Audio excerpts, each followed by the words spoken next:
ગુજરાતમાં પુલ તૂટવાની ઘટનાઓ વારંવાર બની રહી છે. અનેક પુલ તૂટી ગયા છે અને ઘણા બધા લોકોએ જીવ પણ ગુમાવી દીધા છે. આખા ગુજરાતમાં કેટલા પુલ છે એ અંગેની જે ગણતરી કરવામાં આવી હતી, તો નાના પુલિયાથી લઈને મોટા બ્રિજ છે, એ બધા તેને 52,000 જેટલા પુલ થાય છે. અને અમદાવાદ શહેરમાં જે મહત્વના કહેવાય માઇનોર અને મોટા જે કહી શકાય એવા જે પુલ છે, એ લગભગ અમદાવાદમાં જ 225ની આસપાસ છે.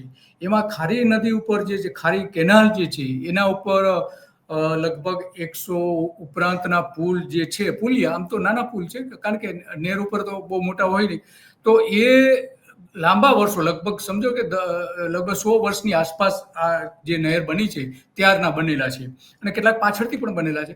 તેમ છતાં આ પુલોની તપાસ કરવામાં આવી તો એનું સ્ટ્રક્ચર નબળું દેખાયું હતું અને એનો આખો પ્રોજેક્ટ રિપોર્ટ તૈયાર કરેલો છે.